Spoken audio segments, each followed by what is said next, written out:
ബംഗളൂരുവിൽ ATMിൽ നിറയ്ക്കാൻ കൊണ്ടുപോയ പണം കവർന്ന കേസിൽ ഏറെ അന്വേഷണത്തിനൊടുവിൽ മുഖ്യ സൂത്രധാരൻ ഉൾപ്പെടെ 2 പേർ വലയിലായിരിക്കുകയാണ്. ബംഗളൂരു ഗോവിന്ദപുര സ്റ്റേഷനിലെ കോൺസ്റ്റബിൾ അന്നപ്പ നായികാണ് തട്ടിപ്പിന്റെ ആസൂത്രകൻ. പണം നിറയ്ക്കാൻ കരാർ എടുത്തിരിക്കുന്ന കമ്പനിയുടെ മുൻ ജീവനക്കാരനായ സേവ്യറാണ് അകത്തായ മറ്റൊരാൾ. മറഞ്ഞിരിക്കുന്ന മറ്റ് പ്രതികൾക്കായും പോലീസിന്റെ ഊർജിത തിരച്ചിൽ തുടരുകയാണ്.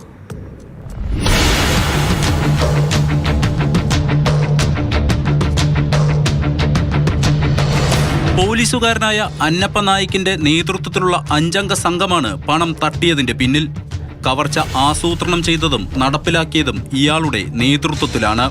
പണം തട്ടിയെടുത്ത ശേഷം ആന്ധ്രാപ്രദേശ് വഴി തമിഴ്നാട്ടിലേക്ക് കടക്കാനായിരുന്നു പദ്ധതി. ആദ്യം ചിറ്റൂർ ജില്ലയിലെ തിരുപ്പതിയിലെത്തി അവിടെ നിന്ന് വാഹനം മാറിക്കേറി. തുടർന്ന് ചെന്നൈയിലേക്ക് പോകുകയായിരുന്നു ലക്ഷ്യം. കവർച്ചയ്ക്ക് പിന്നാലെ CCTV ദൃശ്യങ്ങൾ പരിശോധിച്ച ബംഗളൂരു പോലീസ് സംഘം ആന്ധ്രാപ്രദേശിലേക്കാണ് പോയതെന്ന് മനസ്സിലാക്കി. തുടർന്ന് ആന്ധ്ര പോലീസിന്റെ കൂടി സഹായം തേടി. തിരുപ്പതിക്ക് സമീപം വ്യാപകമായി 2 പോലീസ് സേനകളും ചേർന്ന് പരിശോധന നടത്തി. തുടർന്നാണ് ചെന്നൈ റൂട്ടിൽ വെച്ച് ഇവർ സഞ്ചരിച്ചിരുന്ന കാർ പോലീസ് പിടികൂടുന്നത്. കാറിൽ നിന്നും പണവും കണ്ടെടുത്തിട്ടുണ്ട്. സംഘത്തിൽ ഒരു മലയാളി കൂടി കസ്റ്റഡിയിലുണ്ടെന്നാണ് സൂചന. ATMകളിൽ പണം നിറയ്ക്കുന്ന സ്ഥാപനത്തിലെ ജീവനക്കാരനാണ് കസ്റ്റഡിയിലുള്ളതെന്നാണ് വിവരം.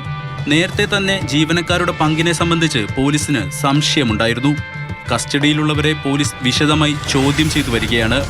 പിടിയിലാകാനുള്ള പ്രതികൾക്ക് വേണ്ടിയും അന്വേഷണം ഊർജിതമാക്കി. കഴിഞ്ഞ ബുധനാഴ്ചയാണ് ATMിൽ നിറയ്ക്കാൻ കൊണ്ടുപോയ പണം ജയനഗറിലെ അശോക് പില്ലറിന് സമീപത്ത് വെച്ച് കവർച്ച ചെയ്തത്.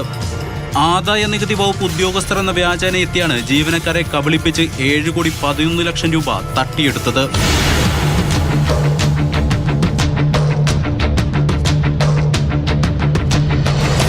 മാതൃഭൂമി ന്യൂസ്, ബംഗളൂരു.